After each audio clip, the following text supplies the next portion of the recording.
I will be in trouble. So we are recording, and here we go. Tonight, we are going to be trying to draw a relationship between Shakespeare, Maimonides, and Tehillim, which is commonly known as the Psalms. So before I begin this exploration into people and events that just don't appear to be connected at all, when you first saw this title, how did you think these people who lived in different parts of the world, in different parts and in different times, how could they possibly be having anything in common? Anybody want to take a start at it? No, but I'm sure you'll figure it out. Go ahead, Ruth. Well, Psalms and Shakespeare, they express emotion, not necessarily the plays but some of his poems and the odes that he wrote, some emotion, and the Psalms express a lot of this human emotion, what human emotion are expressed. Human emotion. Okay, class is over. We'll see everybody in January.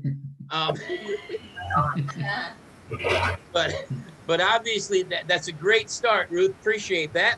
So what are the connections, though? Because Ruth has not yet put in Maimonides. So how do we relate Maimonides to all of these things? All right. So let's see whether or not we can put this together. So a little bit of information, some of which you know. So how many of you have studied Shakespeare in school? Okay, so my question is, why? Why, when we were younger, did they bother to teach us about the writings of somebody who was back in the 1500s? Why? What sense does that make? Why do we care? We can't even speak the language. Go ahead, Arthur. Oh, I'd say philosophy, romance. It isn't set in a specific time and place. It's a human condition or continued human needs, and the need to express them is human. Okay, so the need to express emotions, and we need Shakespeare for that, because how many of us today speak Shakespearean English? All of us. Now, I will say I do in this class, because sometimes I'll say, "What saith you?" And that, of course,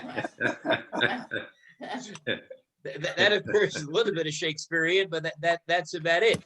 So, but why Shakespeare? What made his writings so prolific that even today people are studying it and even get degrees in it? What makes his writing so important in a language we can't understand? Well, I think part of it, oh, sorry, I'm interrupting one, but I think part of it actually is that, it has been studied for so long that it's part of the shared culture that we've all kind of engaged in over time, and it becomes part of Western civilization, if you will, and it's part of what we study and what we know. It kind of makes up the canon of what we've studied. Okay, all right, makes sense. So how many of us remember the Shakespearean plays? How many of us remember the Shakespearean plays and the stories behind them? Okay, so I got 1, 2, 3, 4. All right, let's challenge. Martin, what do you remember about the Shakespearean plays before we continue? What do you remember about them? Martin, you raised your hand, so I'm calling on you. Yeah, go ahead. What do you remember? To be or not to be. Okay. Anything else? He touched the human condition. Okay. These were about predicaments that some people went through. Maybe not Julius Caesar and Romeo and Juliet, but they still touched on what people were living. Okay, all right, Jan, you said you remembered. Give me some insights into his play. I visited Shakespeare's home in England, and I saw some Shakespeare performed there, and it was probably Romeo and Juliet, which is a classic story that's been done. The West Side Story. It's the same story, So I think these, what kind of what Greg was saying, it's a this is a common, and somebody else said it too, the common human condition are expressed in a variety of ways through prose, through poetry, through plays. Right. So- Excellent. But by the way, I learned something today, which is a little off topic, but Jan mentioned the West Side Story, so I'm just going to interject it. The next time you listen to the opening of West Side Story, listen to the very first musical note. And what you'll detect is the very first musical note is an imitation of the shofar on Rosh Hashanah, the Tekiah.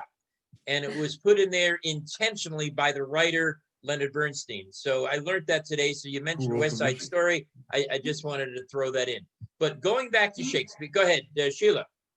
Well, Norman isn't here because he's at a shiva, but he has notated many of Leonard Bernstein's music from the music of synagogues. Yes. Many. Yep. I can't remember them all, but he could give you a list. Oh, I'm sure. Yeah, absolutely. There are many of them in there. You're right. And he also did a Hashkivenu, which is absolutely beautiful. But anyway, to continue. So what could possibly be the relationship now between Shakespeare and Maimonides? Now that we know that Shakespeare has touched the human spirit, has dealt with human issues, what about Maimonides? What did he deal with? He was a doctor, Okay, good. In addition to that, a philosopher. good. In addition to, and philosophy deals with what? Areas, schools of thought, Mhm. opinions. Yeah. He also wrote the 13 Articles of Faith. Right? As part of his books. Yep. Did he also deal with human condition? Yes. You wrote bet. He codified the Jewish laws. He codified the Jewish laws in a book called the Mishnah Torah. So the Mishnah Torah, is that as prolific to the Jewish people as Shakespeare is to the rest of the world? Certain Jews. Okay. All right. And the same thing goes with Shakespeare. So certain people in the world find him prolific, some don't. So one of the relationships, and we'll dig deeper in a few moments, one of the relationships between the two is they both were authors, they both wrote, they both were prolific, they both talked about human conditions, where Shakespeare did not deal much with the deity. Maimonides dealt with the deity, and that's how that all came together. That's where a relationship is. Now, the question is, who came first, Maimonides or Shakespeare? Maimonides. Maimonides. Yeah. So I am not in any way, shape, or form going to draw, infer, or imply any connection that maybe Maimonides, Shakespeare was influenced by Maimonides. Nor am I ever going to draw, imply, or infer, or be quoted as, or even suggest that Shakespeare's 154 sonnets, which we'll talk about in a few minutes, were ever influenced by King David and the book of Tehillim, which are psalms, which are love songs, which is what Shakespeare was also famous for, considering he came at the end of the reign of Maimonides and King David. Never would I try and make that connection. Would you? Obviously. Yeah. Obviously. Oh. Who It said would be no? unusual if Shakespeare wasn't influenced in some respect by the Psalms, because they exist and they're a huge body of poetic work that's there for the picking. Yes, absolutely. Now, there are differences between the Psalms and the sonnets, which we'll get to in a moment, and we'll actually study some of those. But there is something that probably nobody ever thought of, that you've got Shakespeare with his sonnets and its plays. You got King David with all his psalms. Now, by the way, there is some discussion whether Tehillim was all written by King David. And when we do the prayers, it says Mizmor LaDavid, a psalm of David. We'll talk about that. Some people dispute the fact that he wrote any. Some people say he didn't write them all. And we'll study some of those and what they meant. But for the sake of this conversation, we're going to talk about Tehillim and the Psalms in general, but also focus a little bit on King David. And Maimonides did a great thing also. So some of you might not have heard this about Maimonides. You know the part, of course, about the chicken soup, right? We all know he's the one that said, when you have chicken soup, you solve a cold. That was his medical contribution to the world, among other things. You probably didn't know that he also said, if you have chicken soup, you will not get leprosy. Yes, Ruth, and I can prove it. He was right. Ruth, have you ever had chicken soup? Yes. All right. Have you ever had leprosy? No. There it is. Okay. It's few Okay. people know that. Okay. So this is true. Have a lot of chicken soup. So Shakespeare wrote 38 plays, 2 narrative poems, and 154 sonnets. Yeah, but Now- isn't there a dispute whether he really even wrote them or all of them? In the research, I haven't found that, but if you want to expand on that, Mark, do you think there is a dispute? Well, if memory serves me correctly, there's always been a question whether somebody else, and I can't remember the name of the individual. Francis Bacon. Francis Bacon, that's right. Okay, all right. So let's assume for a moment that that's accurate. That then also duplicates the legend or not of King David, whether he wrote all this stuff or somebody else did. So there's thank you for that, Mark. So there's another potential commonality. Now, by the way, what does the word sonnet mean? French. It's not really French. It's an From the Italian word word. sound. Huh? Comes from the word sound. Comes from the word sound. Yep, Yeah. yep. Sonetto is the word. And what it really means is a little song. And when David or whoever wrote Tehillim, they did not necessarily write it as poems. They read them as They wrote them as songs. And these songs were sung in the temple back in Jerusalem 1 and 2 and throughout many services. So they just didn't say Mizmor LeDavid. They just didn't say Ashrei. They put a little song to it, which is what it was all about. So there's another connection between sonnets and Tehillim. And in addition to that, the sonnets were, Tehillim, believe it or not, were also composed in operas. And this is Tehillim, not the sonnets, and some major musical instruments and major musical compositions using the Tehillim, as in fact were some sonnets. One of the differences is a sonnet gives a brief expression or feeling of love. It's very brief. By the way, except for maybe 2 Psalms, maybe 3, would we consider the Psalms in general brief or long? Brief. Brief. Yeah. Now, there are a couple of long ones, Psalm 23, which we'll talk about, and maybe even Ashrei is probably the longest one of all. And I think we're all familiar with Ashrei, but I want to get to that in a moment. So let's look at a sonnet, if I can find it, and hopefully I keep myself upright. Yeah, let's take a look at some pictures first. Hold on a minute. So actually I got a sonnet. There we go. So this is at the top. You can't see it. I didn't screen share. Can you see it? No, because I didn't screen share. Okay, hold on. Real quick. I got a screen share. That's the way you do it. Boom, screen share. There we go. Boom. So look at that. With sonnet number 27. Weary with toil, I haste me to my bed. The dear repose for limbs with travel tired. By the way, that word repose is also used in, I believe, Psalm 23. When then begins a journey in my head to work my mind when body's work expired. For then my thoughts from far where I abide, I can't even say this, intend a zealous pilgrimage to thee and keep my drooping eyelids wide open, looking on darkness with which the blind to do see, save that my soul's imagery sight presents thy shadow to my sightless view, with like a jewel hung in ghastly night. Oh my gosh. Works black night beauteous and her old face new. Lo, thus by day, my limbs, by night, my mind for thee, for myself, no quiet find. It's a mouthful. So he's got 25, this one website has 25 different sonnets. And by the way, 75% of the sonnets that he wrote, do you know who he had in mind when he wrote these 25 sonnets? Pardon me, 75% of the sonnets? Mrs. Shakespeare. A woman? No, no, very good. I was hoping somebody would say that.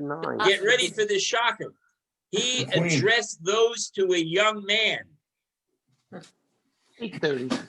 And the other 25 sonnets, or the other 25%, were dedicated to a woman. In case you didn't know. So he's got these famous sonnets and he's got these famous plays.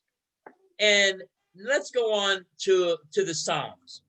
And hopefully I can put this up on the screen because it is one of the most popular Psalms that King David has written. And that, of course, what do you think is the most popular Psalm before I give it to you? What do you think the most popular Psalm is? 23rd. 23rd. Okay, try this on for argument's sake. How about Ashrei? Oh, Ashrei. All right, Ashrei. Right. Yeah, I can't make the screen any larger, and I apologize for that. You might be able to, but Ashrei. And if we look at Ashrei, it starts with Ashrei Yoshvei Beitecha, Od Yehalelu Chasela, but King David did not write these two paragraphs. You lost you. We just That's right. lost your voice. The paragraph actually, his prayer actually started with where it says Tehillah LeDavid, or where it says a Psalm of David. I will glorify you, God, my sovereign. I will praise you throughout all time. Every day I promise you, exalting you. We're losing your voice, Andy. Thank you. Thank you. God is great as Adonai, etc., etc. So it is written in the Mishnah, in the Talmud, by the way, that if a person says the Ashrei 3 times a day, what do you think happens to them? Go to heaven. That's what I could say. You live another day. All right. If you say Ashrei 3 times a day, you are guaranteed a place in the afterlife. Wow. Well, This prayer is so important that you are guaranteed a place in the afterlife. Now, it doesn't mean one time, one day out of your life. You got to say it for every day, 3 times a day in your life. So here's the way I would like to. Here's the way I'd like to compare that to. All right. Let's assume for a moment that you want to go on a cruise. All right, and you're waiting for that upgrade. You buy the cheap seats or the cheap room, but you're waiting for the upgrade. And you can't guarantee it unless you pay for it. So accordingly, if you say Ashrei, you have paid your dues to get the upgrade, to get a guaranteed place in the afterlife. Now, why would anybody of the rabbis think that if you say Ashrei 3 times a day, you get to the afterlife? It's crazy, right? It's crazy. And we don't even know what the afterlife is. That's probably for another discussion. The answer is because King David was so enamored with God, and this prayer covers God, because the sages say that this psalm is especially important because it declares that Hashem opens his hand to provide food for all creatures. And it tells us that it is one of the most important psalms ever, just like a sonnet, because the difference between the sonnet and the psalms is as follows. The psalms were sung to human people, and the psalms are sung to God, but they both talk about human relations. Maybe not with each other, but human relations with the earth, human relations with God, human relations with people. What do you think about that? Okay. Okay. Hey. All right. I'll buy that. You buy that. All right. Do you buy the fact that maybe Shakespeare was influenced by King David or whoever wrote these Tehillim? Absolutely. Possibly. Yeah. It's also very interesting how many were written by each person in the book of Tehillim. So in sonnets there were 154, and I think in Tehillim it approaches that number. And 150. 150. Yeah, thank you. It was 4 off, just 4 off. So maybe Shakespeare wrote 4 more, so people like us would not make that comparison. But boy, I tell you, you guys know the way I think sometimes. That coincidence is just too close for me. But Shakespeare lived, if I remember correctly, the Inquisition was still on. Was it not? It was in the 1500s, yeah. So I didn't think that you were able to study if you were, the Jews did it in the basement, basically. Correct. And even in the UK, even in England, although I don't recall how bad the Inquisition was in Great Britain. Yeah. At So the time. They kicked the Jews out of England. Yeah, but the Christians like Psalms too. That's right. Those. Oh, thank you. Who said that? Me. Yeah, thank you, Greg. Not only are these Psalms Jewish Psalms, okay, these Psalms, because it is the book of Tehillim, also are found in Catholic and Christian testaments and what they call the Old Testaments, and they do use these in their own services because Psalm 23 is not necessarily standing by itself. It is used throughout all generations and outside of the Jewish religion. As well as Shakespeare's sonnets are. Yeah. Outside of England. By the way, the reason, anybody know the reason why the Jews were kicked out of England in that time? They thought they were responsible for the Black Plague. That was in the 1300s. Oh, that was later. Okay. Yeah. So here's why. The Jews were money lenders, okay? And they lent money to the king and the government. When it came time for the money to be paid back, no money. They didn't have any. So not the Jews didn't have any, the government and the king didn't have any. So what did they do so that they don't have to pay back the Jews? Get rid of them. They kicked them out. So that's the historical reason why the Jews were kicked out of England. This is all written in history. So we have that comparison. Now, are the Psalms important to the Jewish religion? What do you think? Yes. Absolutely. Okay, why and how? Well, they're Psalms of praise and prayer. There's a lot of praise in there. We gotta have A lot of prayers, a lot of Psalm prayers. A lot of Psalm prayers. As a matter of fact, many of us might not know this, and that's why we're here. When you do the Kabbalat Shabbat, in the beginning, there are 7 Psalms that are sung that come from Tehillim that we are all basically familiar with, including one of the more popular ones, L'chu Nerananah. Yeah. Thank you. Go on, Steve. I like it. Yeah, it's a very good song, including L'chu Nerananah, which is Psalm 95, and then you move on to Psalm 96, which is Shiru Ladonai, and these are all psalms about love. And then you have Psalm 97, which is another song about love, and this one they're not giving credit to King David for. And then you have Psalm 98, which is another great song about God. And then you've got Psalm 99, which guess what Psalm 99 talks about? Love. Loving God. Yeah, exactly right. And then you have Psalm 29, which is finally talking about Mizmor LeDavid, which is called Mizmor LeDavid Habu Ladonai, which of course we do twice, don't we? We do it on a Friday night and we do it on Shabbos morning with different tunes. And here is where the relationship is the same between what Shakespeare did and what King David. Listen to this. The same analogies, the same metaphors. The voice of Adonai thunders over rushing waters. The voice of Adonai roars with might. The voice of Adonai echoes with majesty. The voice of Adonai shatters the cedars. And that's the same type of poetic prose that Shakespeare had used. and a little bit off topic, but the only time on the Friday night service, so the first time on the Friday night service, when they really refer to Shabbat is when? After they let the queen enter, That's Shabbos right, queen. L'chadodi. So we don't talk about Shabbat until we finish all the Psalms.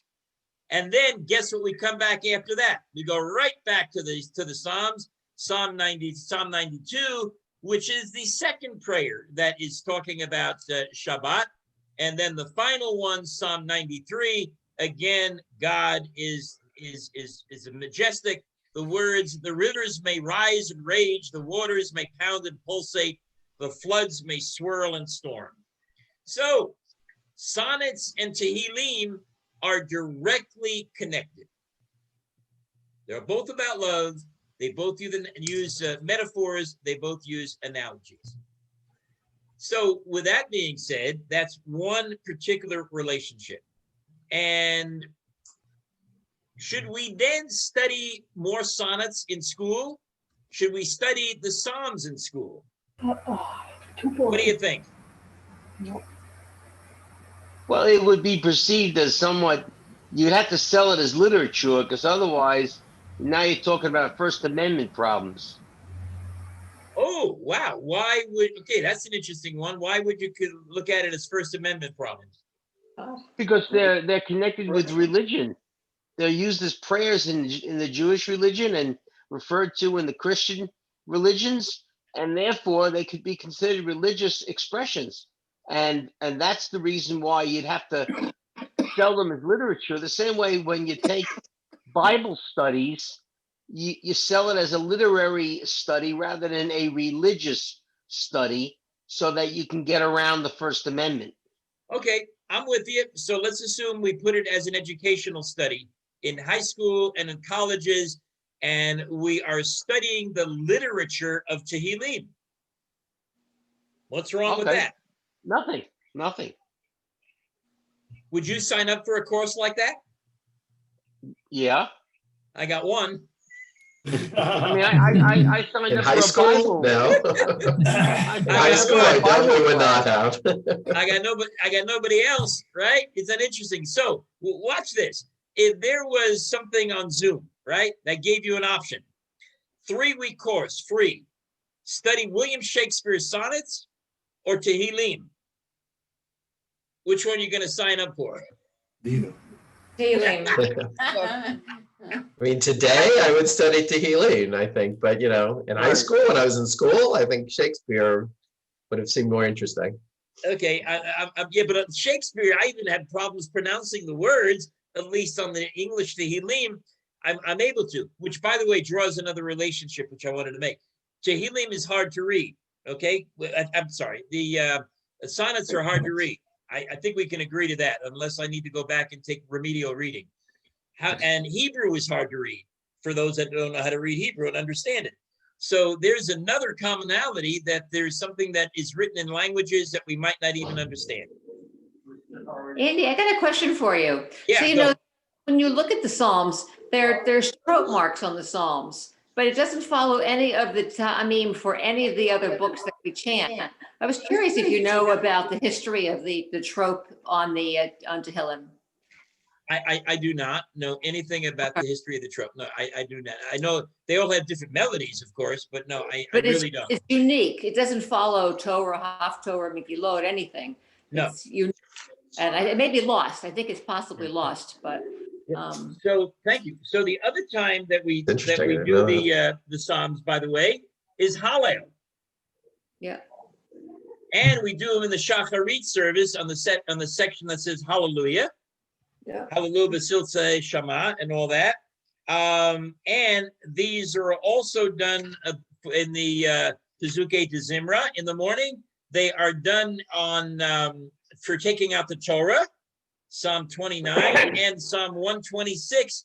Birchot is said before the Birchot Hamazon.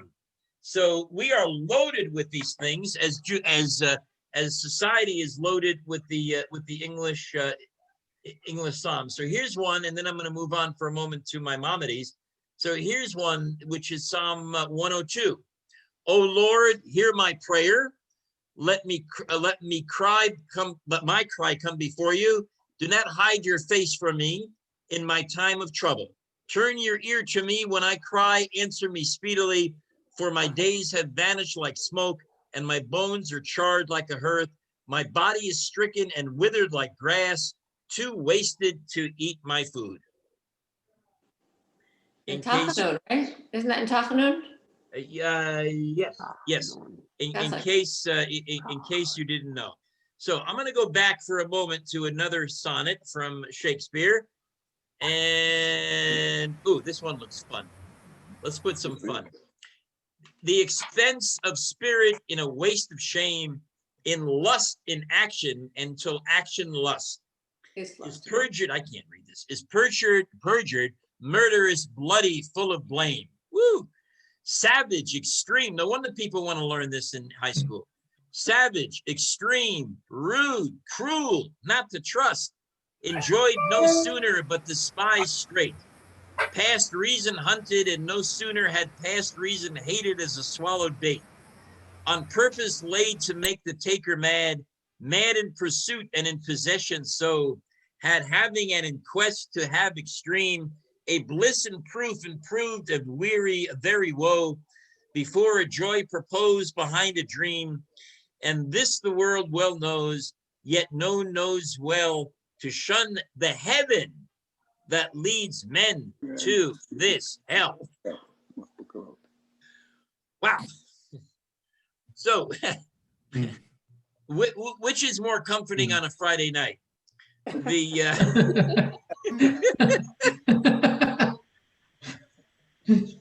The Tehillim or this stuff? What do you think? Try to put that to a song. Yeah. Some rapper can probably do that pretty good, or hip hop sing. But anyway, all right. So let's move on to our next person and see what kind of a relationship we can draw. Unless you've got any questions on this fellow. All right, let's talk about Moses Maimonides. We started a little bit, and let's see if we can make a relationship between Moses Maimonides and Shakespeare. So what do we know about Maimonides? Why is he so famous? We said he did the Mishnah Torah. He did the Guide to the Perplexed Mind. He solved leprosy. What else is he? Why is he so esteemed, or is he? Well, he was welcomed as a diplomatic person in Spain, and when Spain was a very powerful country. So he was like the number one go-to, as I understood it, doctor, philosopher to the Spanish rulers. Yep. And when he moved to Egypt, he was also the doctor to the viceroy of Egypt. Yep. And he lived in Spain and Egypt, and if I remember right, Morocco. So it wasn't just the Jewish world, but it was the, if you will, intellectual world at the time that embraced him. Right. And he's got a nickname called the Rambam, by the way, for short, in case you have troubles pronouncing Maimonides. So what else is famous? Is he as famous as Shakespeare? Not outside the Jewish world, no. No. All right. How famous is Maimonides in the Jewish world? Famous. People visit his grave. I would say if you asked 50% of the Jews, they wouldn't know who he was. I would agree with you, Mark, and I think the 50% is rather an aggressive number. I would say, I'm being overly generous. Yeah, so why is that? Why is Shakespeare more popular than Maimonides, who really influenced Judaism to this day? Because Shakespeare was taught to everybody in the secular schools, and Maimonides, Rambam, you only knew about when you went to Hebrew school. You heard about Talmudic studies. So the general population was not exposed to it. Yeah, I would also say, Ruth, in the Hebrew school of a previous generation, not today's generation, because we don't have time to teach that, because we're only teaching 2 days out of the week, and I don't think we get a chance to talk about it. So I think for the Jews that you and Mark were talking about, who are 50% or more, I mean, Maimonides doesn't, make bagels and lox and things like that. So it's not something that they encounter in most of their lives. So that's just the way it is. He's Well, not in the okay, Hanukkah. He's not in the Hanukkah story, and Right. you don't necessarily hear about him in your half of a Seder that you do every year, or Rosh Hashanah, and that's it. So. okay, so so somehow he needs a better PR person. Yeah, right. Well, the Hebrew school, when I went to Hebrew school, we had these little blue notebooks, and who was smack dab in the middle of the notebook? The Rambam. Right. So everyone knew the Rambam. Okay, so thank you in those days. So let's have some fun for a moment. In those days. If we were PR agents, right? How would we promote Maimonides? Idea. You have Anybody? a video game. A video game. I think the Guide for the Perplexed, which sort of tries to explain Judaism in as simple a terms as possible, some of those things are good places to start, but you have to have people who are interested in knowing more about Judaism to begin with. You got to start there. Otherwise that was kind of my point. Like if all you're interested in is Hanukkah and eating some matzah once a year, then you're not going to care. So you have to get to that part first. All right. So actually, there's a bit of an addition to what you said. The book that you referred to, The Guide to the Perplexed Mind, is actually Maimonides drawing a relationship to Judaism and Greek culture. And when he wrote The Guide to the Perplexed Mind, a lot of Jewish people couldn't stand Maimonides' guts or what he wrote because of that attempt to combine a relationship between Judaism and Greek culture. And why didn't they like that? Because what you talked about, Greg, and that's the story of Hanukkah. What did the Jewish people do as the Hanukkah story was unfolding? They assimilated into Greek culture. And all of a sudden, here you have a guy writing a book trying to draw the relationships between Greek culture and, watch this, someone mentioned philosophy, Aristotle. Maimonides' message in his original book had to do with how does Judaism match up with the philosophy of Aristotle? Therefore, taking what out of the equation? God. So now that we know he's involved with Greek culture, if we were teaching students today learn about Greek culture, they got to know about the Achilles and the goddesses and the gods and all that kind of stuff. Wouldn't it make sense if we know that to draw the relationship and draw on the history of Judaism and the Greek culture, how one impacted the other? And also remember that the first language the Torah was interpreted into was Greek. Why? What interest would the Greeks have in reading our Torah? They didn't have a Reader's Digest. Okay. All right. Back then. Huh? But yeah, but obviously they drew it. So what happened was he attempted to point out the connection between the philosophy of Aristotle, accepted by most thinkers of the time, and the teachings of Judaism. It aroused great controversy. So the question is, was he right? Is Greek philosophy connected to Jewish culture? Any thoughts? Sheila, you're nodding your head up and down. Go ahead. I think you said so in one of your lectures recently. Yeah, on Hanukkah, because there was a relationship between Hanukkah and the Greeks. Yeah. So there is a connection according to him, and again, it was totally thrown out. And then, of course, he wrote the Mishnah Torah, and the Mishnah Torah had to do with the codification of all the laws, because everybody had different ideas of what it really meant. So he put it together, and there is a relationship between that and today's what's going on in the world. Why? You have this whole issue with COVID-19. What does it mean to be free? Do we wear a mask? Should it be our choice? Should it not be a choice? So, some of you might have seen on TV the riots in Oregon where they raided the state house because the state house in Oregon wanted everybody to wear masks, and people outside said, no, we can't do it. And they went in there, said, you're crazy, you're taking away freedom from us, and all of that. So that this all has to do with the whole concept of freedom. So let's go back for a moment. The Mishnah Torah impacted religion as much as William Shakespeare's plays impacted society. Is that a good relationship to make? Or is it too far out in left field?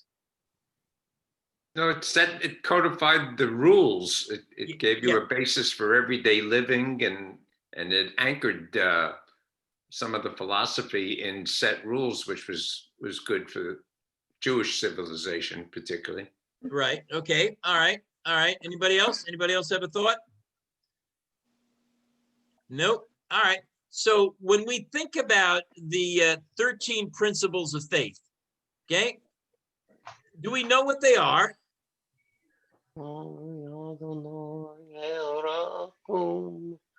yeah. Okay. That's part of it. Okay. So yeah, you got that. But here's something else we probably might not know. You just sang the song that we sing, but watch this. There is actually a song in the Siddur that is based on the 13 principles of faith. Anybody know what that is? Yigdal. Very good. Yigdal. Yigdal Elohim Chai is based on the 13 principles of faith.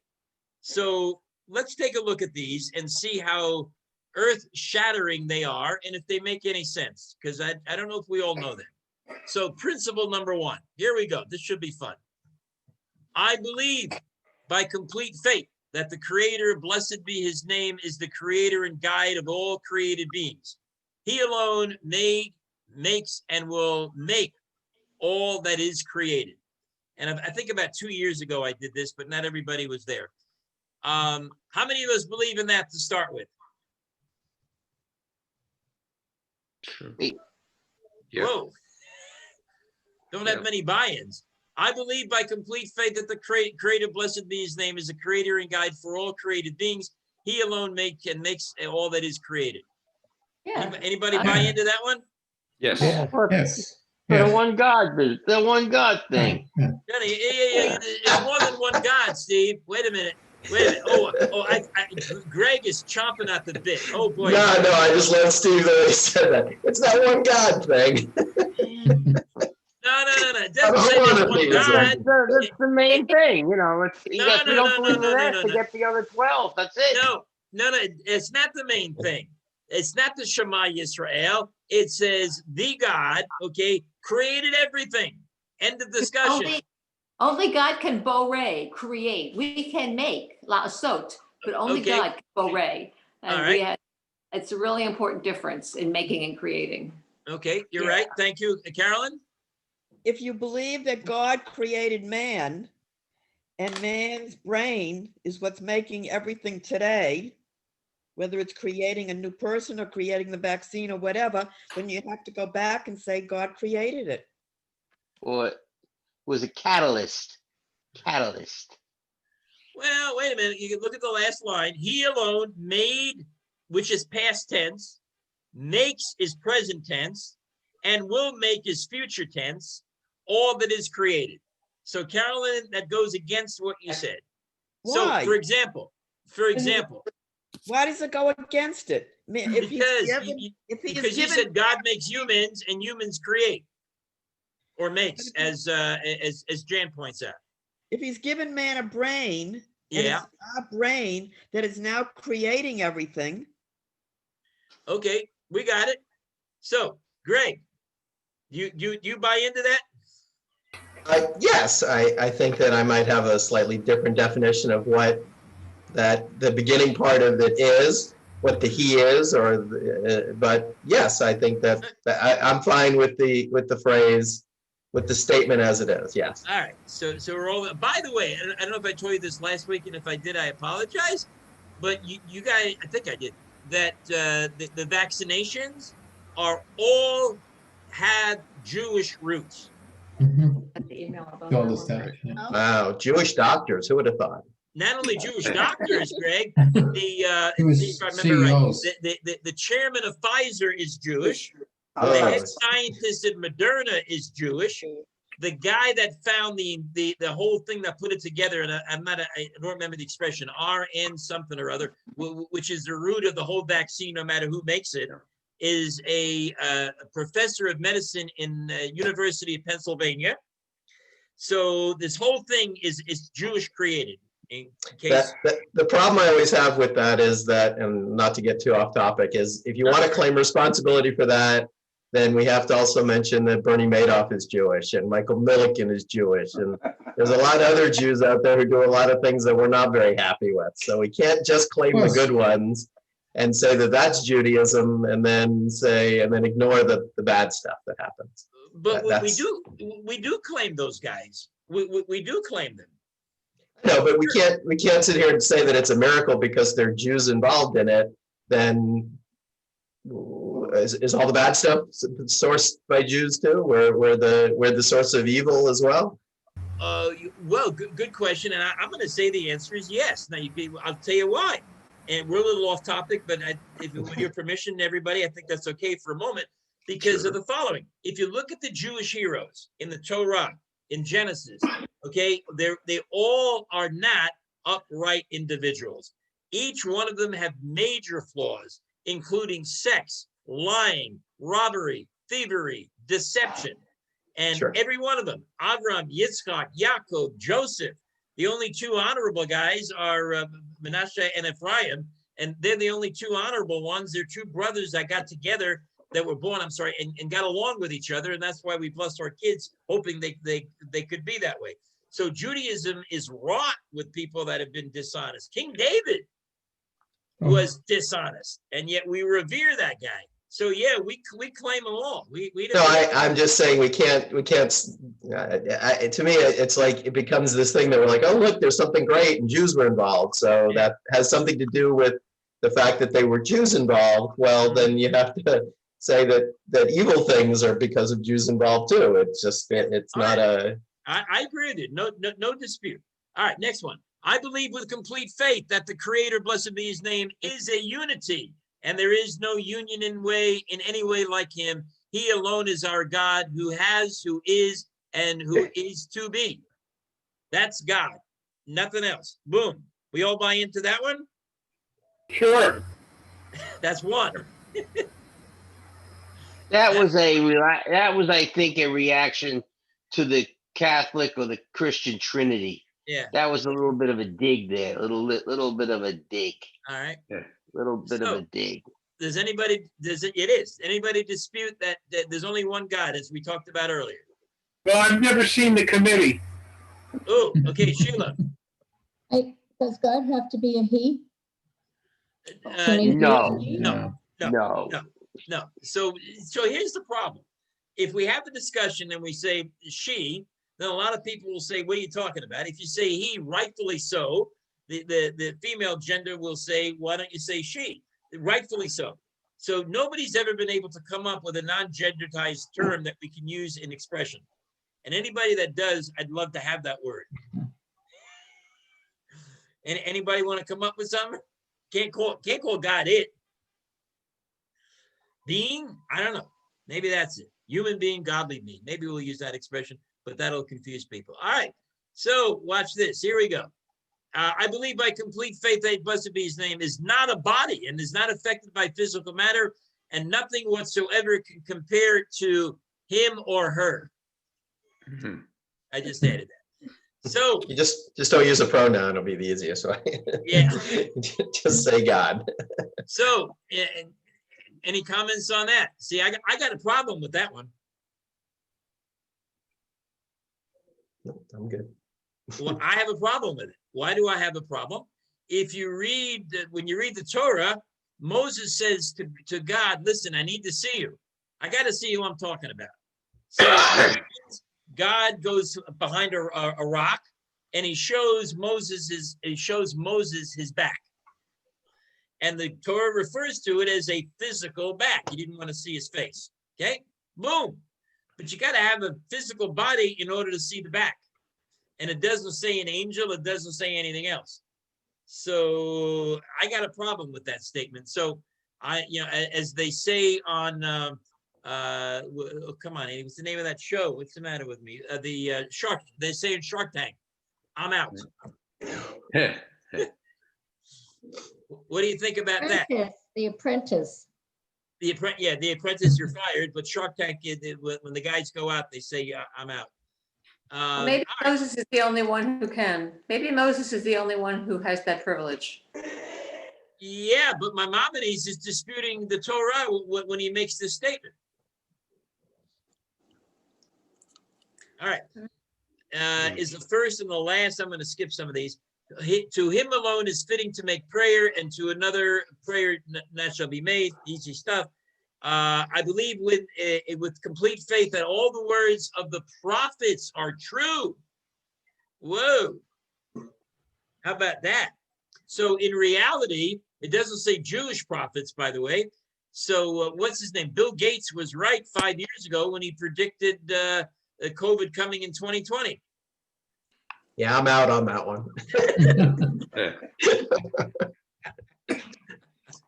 You're dead to me. No.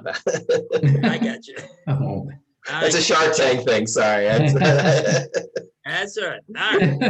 All right. Let's see. Moses was the father of all prophets. The Torah now found in our hands. Oh, this will be right there. I believe by complete faith that the Torah now found in our hands was the exact same one given to Moses. May peace rest upon him. That means that only Moses wrote the Torah from God. Nobody else had their hand in it. Not true. Not true. Ruth's Not out. true. Ruth, you're out. I wrote a paper about that in college and I got an A. Documentary hypothesis. Jan, are you in or out? I don't know. I don't know. Or you want to pass? I'm still looking at that. I'm sorry, what? I pulled out my Siddur to look at the translation is so different than what you're reading. So I'm just trying to make sense out of the comparison of the translations. So what does the Siddur say? What does the Siddur say? That's what it's doing, is Yigdal. No, I'm not doing you. Yeah, maybe. Yeah, that's right. Yeah. Carolyn, what? Are you in or out? I'm not sure. Probably out. 13th principle. Mo, are you in or out? I'm out. You're out. I'm out. Martin, are you in or out? Depends on your interpretation of the words of the. You use his actual hand. Did God give us the ability to duplicate it? Is a digital copy the same as the original, or is the Torah about the knowledge that it's passing on? It's the original one. And when we say original, here's what I mean to say. Some people suggest that the Torah was not only written by God, humans wrote it without God's input. So Maimonides says only God was the original author. Let me rephrase it. The Torah has only one author, and that's God. Are you in or out? No. Go back to number one. Mark, Barbara, you in or out? So documentary hypothesis is so compelling that we have to look at so many ways of looking at this text. Yeah, but I mean, that's what it says. So Mark and Barbara, are you in or out?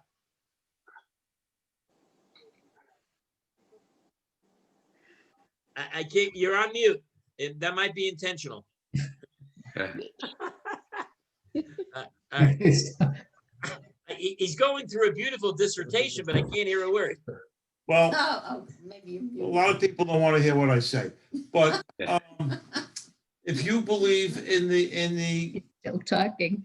in the theory that God is all around us at all times, and everything that's happened is already ordained, or not ordained, or written, then you have to believe that God tells you as his messenger or his arm to write, because that's coming from God. And if you don't believe in it, then, then God is not writing it. But I know it's a circle, is what. However, in your mind, that everything if God is in your thoughts, and therefore it is God that is helping you write that. Right. Correct. Okay. All right. Okay. Arthur, you in or out? I'm in. For my philosophy, it's God's writing, but mankind through the ages interprets it. So the original text. Yeah, I got the interpretation. I'm with you there. Okay. Gene, we haven't heard from you all night. Are you in or out? That God is so with the same feeling that Arthur has, that human beings are the ones who do something to interpret it. Yeah, agree. So the original author, Steve, are you in or out? In. Out. Out. Ooh, surprising. Sheila, you in or out? Out. Out. All right. I'm in, but that's just me. So I'm going to stop there because watch this. Here's the beauty of that statement, and here's how it all comes together. This will shock you. So we had discussions before about Shakespeare being the sole author. We had discussions before about King David being the sole author of the Tehillim, or the ones that he's credited for. Now we had a good discussion about what Maimonides wrote about whether or not God is the sole author of the of the Torah, and the fact that there's only one God. So there is another abstract commonality that these influencers, if I may, have had on the world in general and upon their individual followers.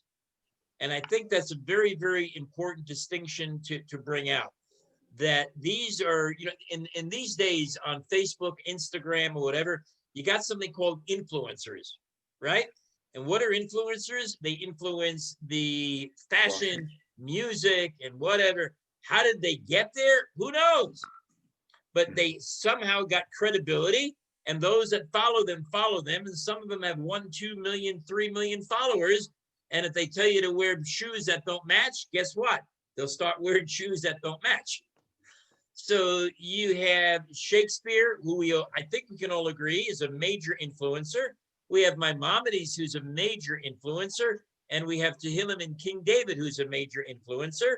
They all wrote poems and love songs and books that we will never infer or imply or even try and make a connection, because it would be heretic to the rest of the world that Shakespeare might or might not have been influenced by the writings of Maimonides and the way he wrote, and what King David did in terms of Tehillim that was taken out of context and used as an influencer for Shakespeare. I would never, ever say that. So what do you think about these connections? Are they totally nutso, or is there something that's possible that they all have major impact on society? And Steve, I'm going to start with you. Oh, they definitely had impact on society. Shakespeare is a subject that's taught in every school in the United States, and I'm sure in the English-speaking world. Maimonides, as a Jew, had a tremendous influence on the philosophy of the Jewish religion, as well as the adherence to certain principles, and he's incorporated in our daily services. Right. And of course, David with the Tehillim is everywhere. Yep. Even the people who watch the dead before they're buried say prayers. You pay somebody to say prayers over the dead body, and that's the last. If your soul is listening, that's the last thing you hear are King David's Psalms. So it's profound. But there's also the connection of Shakespeare, Maimonides, and the rest of the world, and that was through his medicine. Yes. Yes. So not only was he a practitioner of medicine, he was also an inventor of some. Gene, what do you think? Is there a connection between all these folks? I'm not sure I can give you an answer to my own mind with that. Okay. All right. Fair enough. Sheila, what do you think? Yes. Yep. Yeah. Greg? Their connection? I mean, there's similarities, and I think that, there's different levels of influence in the non-Jewish world. Certainly, you could do like a continuum from Shakespeare to Psalms to Maimonides, but Next year's sessions, Okay. because he signed up, but I don't have the dates. Martin, is there a connection, I think we're similarities? I'll use probably great done now. words. I'll use both. Yeah, there's a connection. They're influencers, but they're not necessarily religious influencers. Correct. Thank you. Not correct. Mark and Barbara, what do you think? Well, I can't hear you. Can't hear me. Yep. Yes, they were influencers. Yeah. By the way, I Society found is those general. other two Arthur? notes. They never fell on the floor, they were on the table. Arthur? Yeah, I think there are influences and linkage, and I would imagine Shakespeare studied writings of Maimonides and certainly King David He found a whole slew of people, before and he said he's going not his gonna way. sign. Yeah. the If release. he in fact was a Catholic and Christian, I believe he was, and he Mhm. went to church, he Yeah. would have seen these writings. Absolutely. Yeah. Ruth, what do you think? Connection? Yes, there's a connection, but I don't think the degree of influence is quite the same. I think Maimonides' influence on the Jewish religion and the practice of Jewish religion is much more intense than, say, Shakespeare's influence on the world. Ooh. I think he beauty to the world, but I don't know if it's much Maimonides would have studied influence. David. But certainly there was a connection, and certainly I believe that Shakespeare was familiar with the writings of King David, no question about it. Interesting. Jan, what do you think? Well, I get the connection with Psalms and Shakespeare and the influence of the ancient tradition on, medieval writer. The Rambam thing's a little different. No, but they've all been powerful effects on the world, I guess. Carolyn, what do you think? I think they've all had some influence on society, and depending on whether you're Jewish or Christian or whatever, that's going to depend on how much you're going to believe that they all have a connection. All right, very good. And Mo? Well, I'm a little completely mixed up from the whole thing. When I read that first sonnet, I had it. Yeah, that was crazy. All right. Well, I want to thank everybody for being with us during the first semester. For those who are going to be doing other activities on Tuesday nights, it was great to have you with us, and we enjoyed your input, your participation, and I hope you enjoyed the classes as much as we did in having you. And for those who are returning next year, I think our next class is January 12th. I will resend a schedule when I send an email out. And any other inputs or anything else anybody would like to add? No, I was Happy just New about Year. to ask you to resend the schedule because Jean signed up, but I don't Right. have the dates. Okay, I will resend Also, them. would you look at your dates? The second and the third Tuesdays of every month are exec board and regular board meetings. So it would be helpful if you did not meet on those 2 nights. You know what? I agree with you. And when we set the schedule, we, Orly, myself, and Michelle, we all looked through that to make sure that there was no conflict. And I guess in the second semester there is. So somehow that fell through the cracks. But we all Well, looked it at can the be calendars adjusted. to make sure. It can be Is adjusted. there a way you can change things or something, Andy? Can Yeah. you look at it again, please? Absolutely. During the It's the meeting. second and third Tuesdays of the month are our board meetings. Unless it's a holiday, Gene, unless it's a holiday, Andy. Okay, I will do so. Orly's on vacation, but I'll wait for her to come back and then we'll do it because my schedule is flexible, so I got no problem. Okay, great. Thank you. Or we could think about doing it earlier, and then you could just do it like maybe 6 to 7 if you want. Or you could zoom right to the meeting. That doesn't Zoom right work. into the Okay, meeting. never mind. I just thought. Never mind. All right. So much, Andy. It was really great. Thank you for all your I want to insights. thank Thank you, you Andy. very much, Andy. Thank you. Very enjoyable.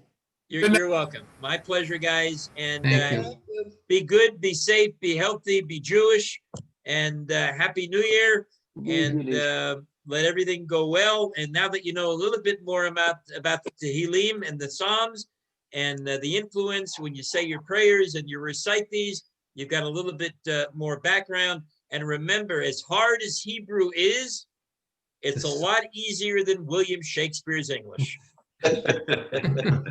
Amen. Amen.